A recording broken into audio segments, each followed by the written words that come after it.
गुरु महिमा अलेख शरण गुरु कृपा यूट्यूब चैनल तरफ नूतन वर्ष 2024 अगणित दर्शक मान को हार्दिक अभिनंदन जनाई आरंभ करने को जाउची जानुआरी मासर मासिक राशिफल। वीडियो आरंभ करने पूर्वरु आपण मान को मोर अनुरोध जो माने प्रथम करी आमर यही चैनल को आसिछंती से माने गोटे सब्सक्राइब करंतु और पाखरे आसुथिबा बेल आइकन को दबाई दियंतु जहा द्वारा कि आमर जो समय रे वीडियो अपलोड हेबो सर्वप्रथमे आपण पाखरे पहुंची पारिबो। आमर यही चैनल रे दैनिक राशिफल शतकड़ा 100 को 100 ठीक दिया जाउअछि। मासिक राशिफल मध्य दिया जाउअछि। आपण माने राशिफल देखंतु और सांग साथी मानकु शेयर करंतु। आसंतु एबे आरंभ करिबा 2024 मसिया जानुआरी मासरे कुंभ राशिर मासिक राशिफल। एही राशि राशि चक्रर एकादश राशि। एही राशिर अधिपति शनि महाग्रह और शनि महाग्रह यही राशि रे मूल त्रिकोण। कुंभ राशि रे शनि अवस्थान समय रे एहाकु शनि कुंभा बोली कहा जाए। यही राशि सौर मंडलर 300 डिग्री ठारू 330 डिग्री मध्य अवस्थित। कुंभ राशि सबु राशि ठारू एक भिन्न प्रकार राशि। यही राशि जो 3 गोटी नक्षत्र को परिप्रकाश करे तही मध्यरे क्रूर ग्रह 2 गोटी नक्षत्र अधिपति यथा धनिष्ठार मंगल ग्रह और शतभिषार राहु महाग्रह। यह बाद धनिष्ठा नक्षत्र सिंह वर्ग होइथिबारु प्रबल पराक्रमी और मंगल महादशा एमानंकर जन्म महादशा। शतभिषा नक्षत्र अश्ववर्ग होइथिबारु समस्त बोझ निज पिठी रे बोही पारे। एही नक्षत्रर अधिपति राहु महाग्रह। असुर माने जेपरी सबु सही जाउथिबे शतभिषा कुंभ राशि व्यक्ति सेहीपरि समस्त कष्ट को सह्य करि पारे। जेते दुख आसु हसी हसी सबु सही जाए।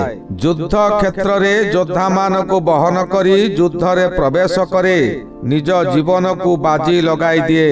जो समय रे मालिक ऊपर को विपद आसे से समय रे मालिक फालिक किछि माने नाही।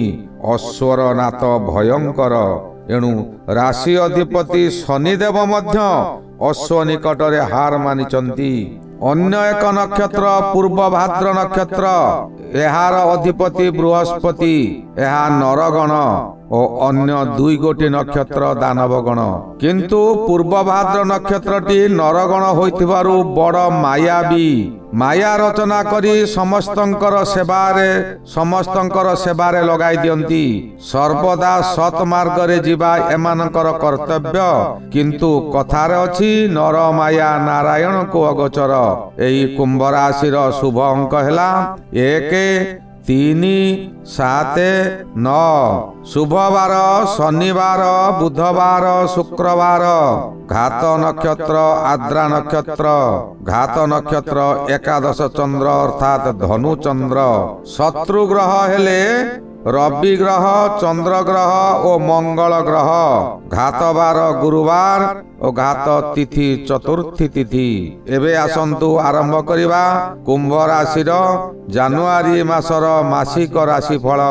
रवि ग्रह कुंभ राशिर शत्रु ग्रह किंतु एकादश रे चलन हेउथिबारु आपनकु शुभ फल मिलिबो।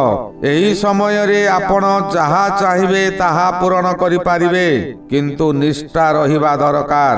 आपनकर एही मासर प्रथमार्ध रे सौभाग्य वृद्धि हेबो। ଆପଣ ଯେଉଁ ସ୍ଥାନକୁ ଯିବେ ସେ ସ୍ଥାନରେ ସମ୍ମାନର ପାତ୍ର ହେବେ। ଆପଣଙ୍କ ବ୍ୟବସାୟରେ ଆଶାଠାରୁ ଅଧିକ ଲାଭ ହେବ, କିନ୍ତୁ ପାଖରେ ଗଚ୍ଛିତ ରହିପାରିବ ନାହିଁ। ଆପଣ ବହୁ ଦିନରୁ ଯାହା ଚାହୁଁଥିଲେ ତାହା ଏହି ସମୟରେ କରିପାରିବେ। ଏହି ସମୟରେ ବୁଧ ମହାଗ୍ରହ, ଯିଏକି ବାଣୀ ଗ୍ରହ, ଆପଣଙ୍କ ରାଶିଠାରୁ ଦଶମରେ ଭ୍ରମଣ କରୁଅଛନ୍ତି। ଆପଣଙ୍କୁ ପ୍ରତ୍ୟେକ କର୍ମରେ ସଫଳତା ମିଳିବ।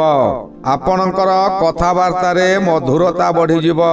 ଏଥିସକାଶେ ବ୍ୟବସାୟରୁ ବହୁ ଅଧିକ ଲାଭବାନ ହେବେ। ହଠାତ୍ କେଉଁଠାରୁ ସମ୍ବାଦ ମିଳିବ, ଆପଣ ସେ ସ୍ଥାନକୁ ଯାଇ ଅର୍ଥ ପ୍ରାପ୍ତି କରିବେ। ମଙ୍ଗଳ ଗ୍ରହ, ଯିଏକି ସେନାପତି ପରି ସମସ୍ତଙ୍କୁ ରକ୍ଷା କରେ, ସେହି ଗ୍ରହ ମଧ୍ୟ ଏକାଦଶରେ ପ୍ରବଳ ଶକ୍ତି ପ୍ରଦର୍ଶନ କରିବ। ଯେଉଁ ଦିଗକୁ ଆପଣ ଯିବେ ସେ ଦିଗରେ ଆପଣ ଉତ୍ତମ ଆୟ କରିବେ।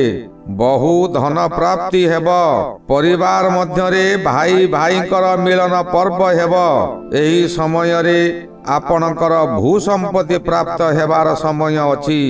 ଏତେ ଶୁଭ ସମୟ ମଧ୍ୟରେ ଶନି ଜନ୍ମରେ ରହି ଆପଣଙ୍କୁ ଅଶୁଭ ଫଳ ଦେବାକୁ ପ୍ରୟାସ କରିବେ, କିନ୍ତୁ ମନେ ରଖିଥାନ୍ତୁ, କୁମ୍ଭ ରାଶିକୁ ଶନି ସର୍ବଦା ସତ୍ ପଥରେ ଯିବା ଓ ସତ୍ କର୍ମ କରିବାକୁ ପ୍ରେରଣା ଦିଏ। ସେହି ସତ୍ କାମ ମଧ୍ୟରେ ଯଦି ଅସତ୍ କରିବ ଆସିବ, ତେବେ ନିଜ ଗୋଡ଼ରେ ନିଜେ କୁରାଢ଼ି ମାରିଲା ପରି ହେବ। ଏଣୁ ସର୍ବଦା ସତ୍ କର୍ମ କରନ୍ତୁ। ନାରୀମାନଙ୍କ ଠାରୁ ଦୂରେଇ ରୁହନ୍ତୁ। ପରିବାର ଘର ଓ ଧନ ଘର ହେଉଛି ଦ୍ୱିତୀୟ ଘର। ଦ୍ୱିତୀୟ ଘରେ ରାହୁ ରହି ଧନ ସଞ୍ଚୟ କରାଇବ ନାହିଁ ଓ ଗଚ୍ଛିତ ଧନକୁ ଖର୍ଚ୍ଚ କରାଇବ। ପରିବାର ଗୃହ ହୋଇଥିବାରୁ ପରିବାରରେ ଆପଣଙ୍କୁ ଅଦରକାରୀ ଭାବି ଗୋଡ଼ରେ ଆଡ଼େଇ ଦେବେ। ଆପଣଙ୍କୁ ବହୁ ସମାଲୋଚନା କରିବେ। ମାସର ପ୍ରଥମାର୍ଦ୍ଧରେ ରବି ଧନାଗମ କରାଉଥିବା ସ୍ଥଳେ ଦ୍ୱିତୀୟାର୍ଦ୍ଧରେ ଶୁକ୍ର ଧନାଗମ କରାଇବେ। ମୋଟାମୋଟି କୁମ୍ଭ ରାଶି ଏ ମାସଟି ଭଲରେ କଟିବ। ଏବେ ଜାଣିବା ଦୈନିକ ରାଶିଫଳ। ବର୍ଷର ପ୍ରଥମ ତାରିଖ ବା ଜାନୁଆରୀ 1 ତାରିଖ ଆପଣ ଧର୍ମ କାର୍ଯ୍ୟରେ ଯୋଗଦାନ ଦେବେ। 2 ତାରିଖରେ ଭୂରି ଭୋଜନ କରିବେ। 3 ତାରିଖ ଅଷ୍ଟମ ଚନ୍ଦ୍ର ହେତୁ ଶରୀରରେ ଆଘାତ ପ୍ରାପ୍ତ ହେବ। 4 ତାରିଖ ଅଷ୍ଟମ ଚନ୍ଦ୍ର ଓ ଘାତବାର ଉଭୟ ଥିବାରୁ ସତର୍କ ହୋଇ ରୁହନ୍ତୁ। 5 ତାରିଖରେ ଆପଣ ଧର୍ମ କାର୍ଯ୍ୟରେ ଆଗଭର ହେବେ। 6 ତାରିଖରେ ଧର୍ମ କରି ନିନ୍ଦା ମିଳିବ। 7 ତାରିଖରେ କର୍ମ କ୍ଷେତ୍ରରେ ଆପଣ ଉନ୍ନତି କରିବେ। 8 ତାରିଖ ନୂତନ ଆଶା ଉଜ୍ଜୀବିତ ହେବ। 9 ତାରିଖରେ ଆପଣ ପ୍ରତ୍ୟେକ ସ୍ଥାନରେ ପ୍ରଶଂସା ପାଇବେ। 10 ତାରିଖରେ ଘାତ ଚନ୍ଦ୍ର, ଶରୀର ଅସୁସ୍ଥ ରହିବ। 11 ତାରିଖ ଘାତ ଚନ୍ଦ୍ର ଓ ଘାତ ବାର 2 ଗୋଟି ଏକତ୍ର ହେଉଥିବାରୁ ଏହି ଦିନ ଶରୀର ଅଧିକ ଅସୁସ୍ଥ ରହିବ। କାହା ସହିତ କଳହ ମଧ୍ୟ ହୋଇପାରେ। 12 ତାରିଖ ଅଳ୍ପ କଥାରେ କଳହ ହେବ। 13 ତାରିଖ, ଏହି ତାରିଖରେ ଆପଣ ଅର୍ଥ କାରବାର କରନ୍ତୁ ନାହିଁ। 14 ତାରିଖ ଶ୍ରୀଚନ୍ଦ୍ର, ଶୁଭ ଫଳ ପ୍ରାପ୍ତି ହେବ। 15 ତାରିଖ ଘାତ ତିଥି, ଶରୀରରେ ଅସୁସ୍ଥ ଅନୁଭବ କରିବେ। 16 ତାରିଖରେ ମନ ଉଚ୍ଚାଟନ ହେବ। 17 ତାରିଖରେ ପରିବାରରେ ଅଶାନ୍ତି ଭୋଗିବେ।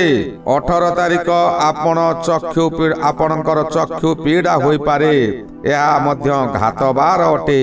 19 ତାରିଖରେ ଶରୀର ସୁସ୍ଥ ଓ ମନୋବଳ ବୃଦ୍ଧି ହେବ। 20 ତାରିଖରେ ମାତୃପୀଡ଼ା।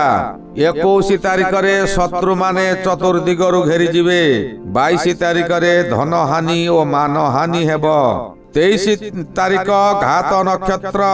24 ତାରିଖରେ ଆପଣଙ୍କର ମନ ଚଳଚଞ୍ଚଳ ରହିବ। 25 ତାରିଖ ଗୁରୁ ପୂର୍ଣ୍ଣିମା, କିନ୍ତୁ ଘାତ ବାର ହେତୁ ବହୁ ଅଶୁଭ ଫଳ ମିଳିବ। ଏହି ଦିନ ଗୁରୁଙ୍କର ସେବା କରନ୍ତୁ। 26 ତାରିଖ ଶତ୍ରୁନାଶ ଓ ଆୟ ହେବ। 27 ତାରିଖ ବନ୍ଧୁ ମିଳନ। 28 ତାରିଖ ମଧୁର ସମ୍ପର୍କ ବୃଦ୍ଧି ହେବ। 29 ତାରିଖ ଘାତ ତିଥି ନିଶ୍ଚୟ କିଛି ନା କିଛି ଅଶୁଭ ହୋଇପାରେ। 30 ତାରିଖ ଅଷ୍ଟମ ଚନ୍ଦ୍ର ହେତୁ ଶରୀରରେ ଆଘାତ ପ୍ରାପ୍ତ ହୋଇପାରେ। 31 ତାରିଖରେ ଯାନବାହନ ପ୍ରତି ସତର୍କ ରୁହନ୍ତୁ। ଉଚ୍ଚ ସ୍ଥାନରୁ ପତନ ଯୋଗ ମଧ୍ୟ ରହୁଛି। ଏହି ଗଲା 2024 ମସିହା ଜାନୁଆରୀ ମାସରେ କୁମ୍ଭ ରାଶିର ମାସିକ ରାଶିଫଳ। ଏହାର ପରବର୍ତ୍ତୀ ରାଶି ମୀନ ରାଶି ବିଷୟରେ ପରବର୍ତ୍ତୀ ଅଧ୍ୟାୟରେ ଆଲୋଚନା କରିବା। ଏବେ ଆପଣଙ୍କ ଠାରୁ ମୁଁ ବିଦାୟ ନେଉଛି। ଶ୍ରୀ ଗୁରୁ ମହିମା ଅଲେଖ ଶରଣ, ଶ୍ରୀ ଗୁରୁ ମହିମା ଅଲେଖ ଶରଣ, ଶ୍ରୀ ଗୁରୁ ମହିମା ଅଲେଖ ଶରଣ ଶରଣ ଶରଣ।